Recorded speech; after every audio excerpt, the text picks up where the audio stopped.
Okay, so we are on the last lap of your personal plan. And if you have run track, you will know that those last few hundred yards are oftentimes the most difficult because you're tired, you're out of energy, but you have got to gut it on out and get to the finish line. You have got to finish well. Part of finishing well on your personal plan will be that you understand the economic assets that God has given you to steward and that you steward them well. There are two things that you really need to do this well. They're not difficult, but they do take some time. There are two financial statements that I believe you need to complete, and we have copies of those for you. You can download those, or they're in the High Impact Life Journal. The first one of those is what I call your personal balance sheet, your personal financial statement. It essentially, we take you through the steps of listing all of your assets. Those are things that you own, and all of your liabilities. Those are all of the things you owe, and the difference between those is your net worth. I believe this is one of the most fundamental things you should do every year.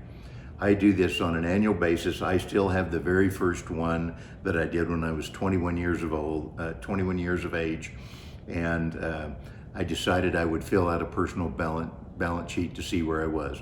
List all of your assets, those are things you own. List all of the liabilities, those are things you owe, and the difference is your net worth.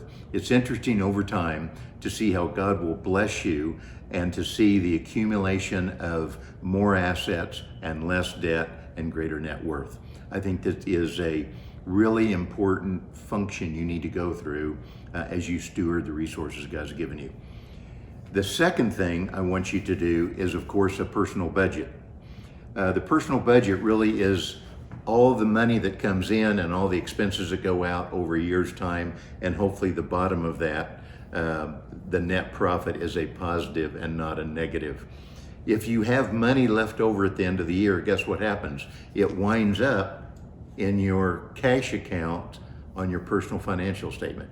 So the way you increase your net worth, the way you increase assets, reduce liabilities, and increase net worth is by making sure every year you have a positive net bottom line and you're reinvesting that back into the assets and reducing the liabilities that you have.